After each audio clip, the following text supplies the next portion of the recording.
Приветствую вас, друзья! У нас прогноз для знака зодиака Лев на первую декаду ноября. Давайте посмотрим, что вас ждет с 1 по 10 ноября представителей знака зодиака Лев. Мы коснемся сферы отношений, работы, карьеры, бизнеса, финансов. Также мы получим совет или предупреждение от Таро. Ленорман нам покажет сюрприз и неожиданность. В конце расклада у нас будет маятник. Маятник ответит на ваш вопрос, да или нет. Что у вас будет происходить в начале ноября? Ваш настрой, ваши ожидания. Что у вас будет происходить в отношениях? Первая карта у кого не есть. Отношения или брак. Вторая для тех, кто в поиске любви.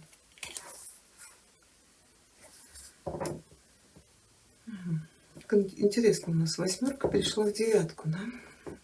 Работа, карьера, бизнес, у кого есть занятость. Для тех, кто в поиске работы, ваши перспективы. Как интересно.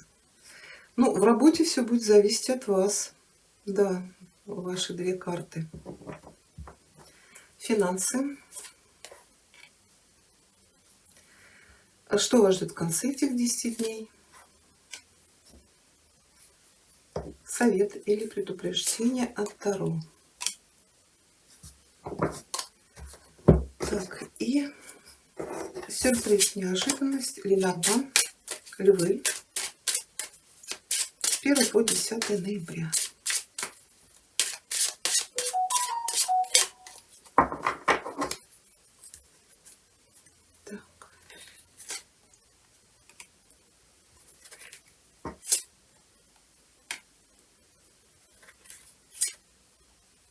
Кто-то выйдет из тайной связи.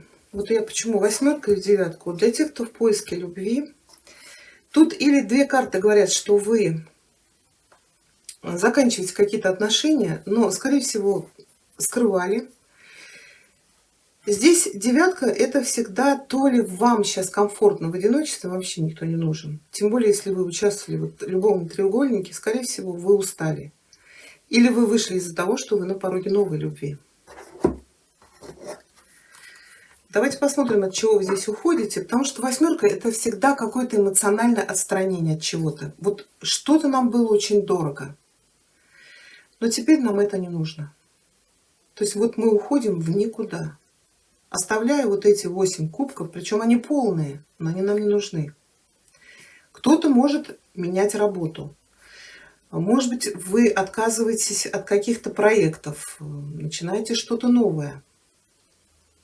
Потому что восьмерка всегда говорит, что в каком-то вопросе, будь то это отношения, работа, бизнес, карьера, может быть, какие-то ваши домашние планы. Вот в каких-то вопросах мы зашли в тупик. То есть мы не видим там, и даже у нас нет желания это продолжать. И мы это все отставляем, от этого отказываемся и куда-то уходим. К чему-то новому. Может быть, просто уходим, у нас еще нового ничего нет. Если были отношения тайные, была соперница или соперник, тут всадник, вот опять, да, как уход, куда-то мы вот отправляемся, во что-то новое. Это первая карта, это начало. То ли у нас новые отношения появились, то ли мы просто обрели свободу. Если было на работе, может быть, работа над какими-то проектами, змея может говорить, что или было очень много препятствий, это может быть в виде внешних преград, или, может быть, люди какие-то мешали. Тут самое главное по всаднику, она говорит, действуйте решительно и быстро. Если решили от чего-то отказаться, то не медлите. По восьмерке, если мы уходим в никуда, здесь карта говорит, выберите новое направление. Ну, давайте посмотрим восьмерку, от чего вы здесь отказываетесь. Ну да, это то, что я и сказала. Да, вам жалко это оставлять, но вы не видите перспектив. Это может быть уход из отношений, или уход с работы, или отказ от каких-то проектов. Тройка всегда говорит, что пришла пора вот отсечь все, что больше вам не нужно, отказаться от чего-то старого, чтобы дать место новому. Ну или тройка — это всегда неизбежная развязка в каком-то вопросе. Хорошо, для тех, кто в отношениях или в браке, здесь у нас ложится император, но здесь мужчина доминант в отношениях, в браке. Здесь его слово главное. Конечно, иногда на мужчин эта карта накладывает роль мужа, отца. Если вы в отношениях, здесь мужчина принимает решение. Я сейчас уточню, потому что, может быть, реально человек решает вопрос, подает на развод, если это было тайное отношение, в угоду вам. Или вы состояли в отношениях с женатым мужчиной, и вы эти отношения заканчиваете. Потому что в совет предупреждения карта говорит: закрывайте эту дверь. У вас стоит на горизонте солнце. Но также это может быть вступление в брак, или у кого-то, может быть, рождается малыш. Еще карта может говорить, что вот семейных львов, может быть, мужчине нужно будет вот принимать какие-то важные решения по поводу вашей семьи, дома, может быть, по поводу детей, тут вопросы воспитания. Или это человек, который решает материальные вопросы, и под его чутким руководством все будет решено, да, и он совсем справится. Ну, давайте одну карту положим. Тут может быть решение вопросов с какой-то поездкой. Это может быть и переезд, решение вопросов с жильем. Также вот для тех, кто в отношениях женщин, вы можете узнать, что у вашего благоверного появилась дама. Так, умеренность. Тут, знаете, тут вот какая-то все-таки поездка вот у этого императора. Это может быть ваш супруг или возлюбленный, смотря в каких отношениях вы состоите, но он почему-то эту поездку скрывает. Может быть, сюрприз хочет сделать, не знаю. Но поездка куда-то далеко. Это может быть вообще какая-то другая страна. Поездка может быть по работе или в отпуск. Для кого-то, может быть, это оформление иммиграции, например. Но умеренность говорит, что придется еще ждать. Вот почему они здесь говорят? То ли тут змея говорит, что пока ждать нужно будет из-за этих препонов, которые вот стоят на границах, чтобы отправиться в эту поездку. То ли человек это скрывает. Не знаю, может быть, он собирается куда-то по работе уезжать.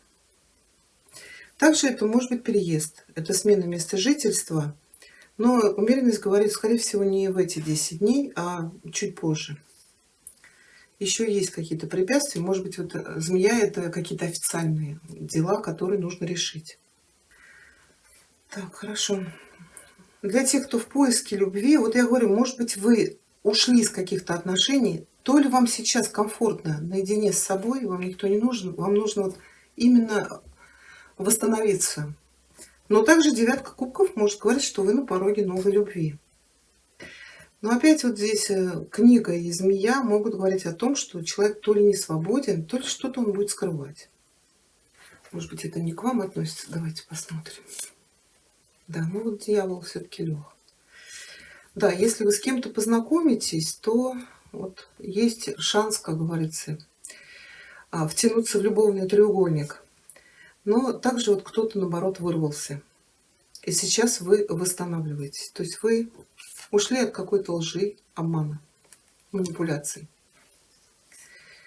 Работа и для тех, кто работает, и для тех, кто в поиске работы, здесь ложатся две ваши карты. То есть как бы здесь для мужчин вот эти карты могут говорить, что для вас пришла пора менять свою жизнь. То есть вам нужно научиться распознавать препятствия на своем пути и умело их преодолевать. Вот эти вот препятствия, да, в виде змеи.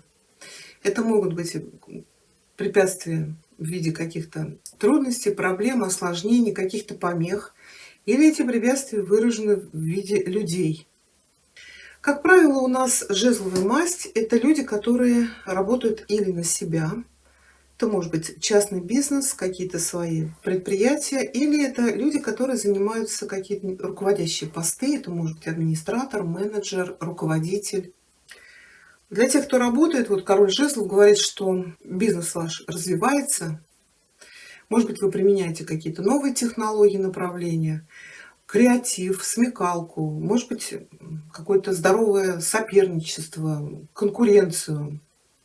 Также это могут быть вот споры, с бизнес-партнерами, с коллегами на работе. Но еще эта карта говорит об умении руководить людьми. Ну, вот я говорю, может быть, это все-таки предпринимательство.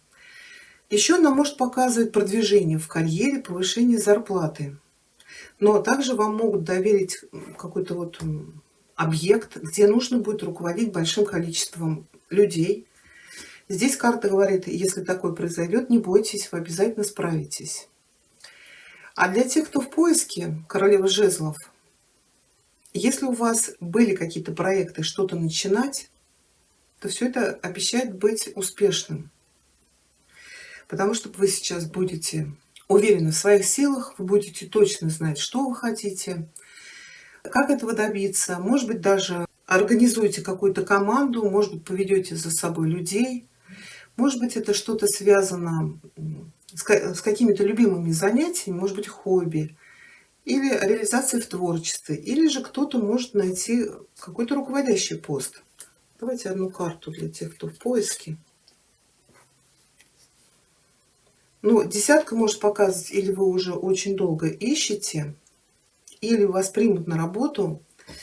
Иногда десятка говорит, что, может быть, вам там будут предъявлять какие-то завышенные требования. Вам будет тяжело справляться, но эта карта всегда говорит о временном этапе, когда нам вот на какой-то новой работе или мы начинаем какой-то бизнес, нам еще не хватает опыта, знаний, умения. И вот есть какой-то период адаптации, да, когда нам нужно просто привыкнуть. Может быть, вас пригласят в какой-то крупный проект. Вот у нас в деньгах звезда ложится. Это какие-то хорошие перспективы на будущее. Самое главное, не бойтесь, что у вас ничего не получится. Нет, наоборот, карта говорит, вы привыкнете. Ну, просто, может быть, как-то период первый будет сложный. Но вы справитесь. А в деньгах у нас старший аркан звезда. Здесь у кого-то может исполниться ваше заветное желание. Может быть, вы решите вопрос с жильем, или вы куда-то съездите, или вы получите работу или должность, о которой долго мечтали, или вас примут в какой-то крупный проект. У кого-то, может быть, состоится, тут она не в эти 10 дней, но, может быть, вы планировали вот какую-то поездку. Да, карта говорит, еще нужно будет подождать, но, может быть, это вот траты на какое-то далекое путешествие. И в конце этих 10 дней паж Пентаклей – это траты на обучение себя или, может быть, ребенка. Также это может быть, придут какие-то финансы. Кто-то может получить помощь, а кто-то может получить новую работу. Еще паж Пентаклей – это когда мы закладываем вот фундамент на будущее, но это финансовая безопасность. Может быть, это покупка участка земли, например, или... Я не думаю, что это покупка, это, скорее всего, присматривание чего-то, что вам подходит. Кто-то планирует уезжать на заработки, но пока еще паж. Вот вы еще ждете каких-то документов или каких-то разрешающих. Или, может быть, кто-то ждет визу, чтобы уехать, если это за границу. То есть вам для того, чтобы вы уехали, вам вот нужно преодолеть какие-то препятствия. Ну, вот это планирование связано с финансами. Что-то вы здесь будете рассчитывать. Ну, а в совет предупреждения десятка мечей, она говорит, подводите черту под какой-то ситуацией, заканчивайте что-то, закрывайте одну дверь. Когда мы убираем из своей жизни то, что вот больше нам не нужно, от чего-то отказываемся, у нас появляется место для чего-то нового. И здесь по этой карте уже встает солнце.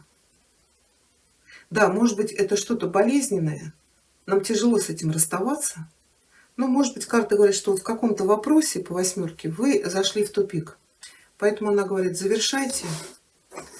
Здесь нет будущего. Так, хорошо, давайте получим для вас совет. Львы. 1 декада ноября. Совет для вас. Тишина и покой. Моя сила рождается в торжественной тишине. Сейчас я вам зачитаю. Найдите время уединиться в тихом месте, которое находится глубоко внутри вас. Сохраняйте полную неподвижность, отрешитесь от мирской суеты и сосредоточьтесь на самом главном. Вообразите, что по спиральной лестнице вы спускаетесь к самому источнику своей сущности. Дышите глубоко, расслабьтесь и полностью проникнитесь текущим моментом. Живите здесь и сейчас. Хорошо, и давайте посмотрим, что нам скажет маятник для львов. Так, первая декада ноября. Маятник, ответьте, пожалуйста, львам на их запрос, да или нет, о чем бы они ни спрашивали.